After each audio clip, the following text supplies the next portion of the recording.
Hello and welcome to another video. So this is our card breakdown. This is the first lot of cards that I'm going to be reviewing or looking at for the new expansion Brigade of the Skies. So I thought, why not get into it with these? Of course, we've been a few days since all this has been announced, nearly a week at this point actually, but I'm starting to cover them now because I want to have a nice little backlog to look at. And of course, first off, we have Fran, Monster Girl. These are not in any particular order, excluding of course tokens and stuff, which should be in the right order. But Fran, Monster Girl, 3-drop 0/1, not great stat line wise, but its effect should hopefully make up for that. Fanfare, choose either put a Fran's Attendant or Fran's Curse to your hand. Fanfare Enhance 7, put a Fran's Attendant and a Fran's Curse into your hand instead. Okay, interesting one. Of course, don't mind seeing stuff like that when it's nice to choose effects. 0 cost, 3/2, that's pretty good, especially when comboed off. Fanfare, Necromancy 6, gain +2/+2 and rush. Of course, this being a Shadowcraft follower, that isn't too bad for its cost.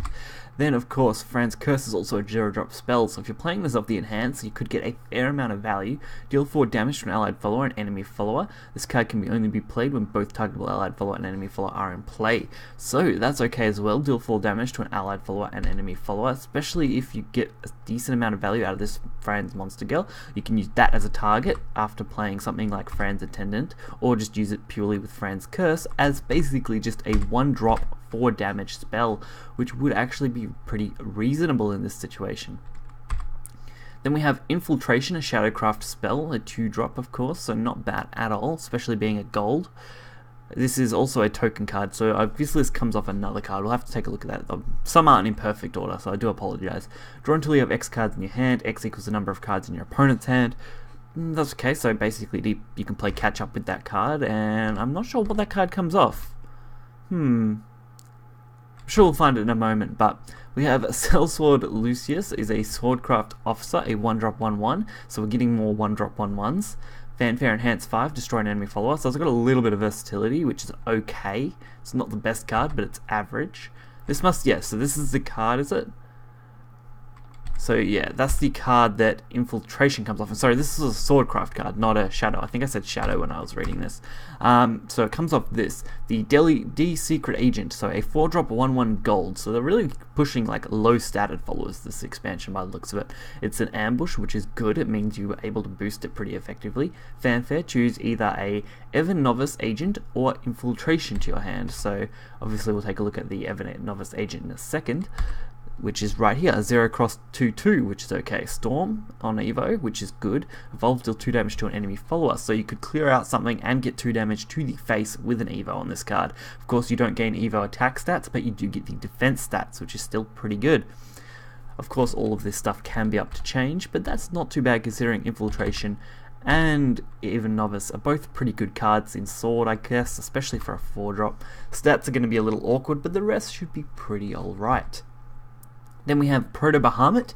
It's a 9-drop 8/8, Accelerate 7. If you guys don't know what Accelerate is kind of a reverse enhance effect. So instead of playing this as a 9-drop, you would play Accelerate, which is a 7 cost. So you would play this card as a 7-drop, but it would be a spell. So you would not have any kind of body to this. It would not drop onto the board. It would just purely be a spell effect of whatever is read off the Accelerate. So in this case, Accelerate 7 would basically make it a 7-drop spell. Deal 3 damage to all followers. Deal 1 damage to enemy leader. At the end of your turn, it has the exact same effect, and on Evo, of course, the same effect again. So you could play this as a 9-drop and have a body along with the effect, or just drop it as an Excel and use its effect once, which is pretty okay, I guess. It's a nice, intricate way to do things, and I think the Accelerate mechanic is going to be interesting. It is treated as a spell as well, which means in spell boost decks, it is going to work the exact same way as a normal spell would. Then we have Peacemancer, a 5-drop 4/5, Accelerate 2, draw a card, and Ward. So the Accelerate 2 is good, especially being a Runecraft card. It means you can draw draw a card 4/2, which is good. And Ward is a pretty decent way on a body. Of course, if you do play this as a body, you don't get the Accelerate effect. That is something to keep in mind whenever you play these cards. Then we have, I think, what's going to be the mascot of this whole expansion. I think this will be, if Proto Bahamut isn't classed as the mascot, this will be the mascot for the whole expansion, which would be the first time we've ever had a gold card be the mascot for the actual expansion itself. So Lyria, Azure, Maiden, really bad pronunciations, I do apologize, is a 2-drop 1/1 gold neutral. Fanfare, the next time damage is dealt to this follower, reduce that damage to 0. Fanfare enhance 8, put a random neutral follower that costs at least 7 play points into your deck, from your deck into your hand, recover 7 play points. So recovering the play points is great. It means this basically would end up costing 1 with the enhance instead, and you would get a neutral follower that you could play, which is great. So I actually really enjoy the enhance effect, although 8 is a high cost, so it might be weird unless we have a slower game. The next time damage is dealt also is actually a really nice effect. It does mean this will survive at least 1 damage overall, which is good. Then we have a Dragon Knights, a 5-drop spell. So if you watch my trailer breakdown, this is the one where I mentioned in the trailer all these 4 guys appear, which is great. So it is a gold spell, 5-drop, cluttering up swords, 5 drops again, although we are losing a couple, so that's okay. Choose summon a Vane, Indomitable Knight, Siegfried, Lancelot, or Percival. So you get a few different options there. You can pick one of those, or with Enhance 8 you can choose 2 of those instead.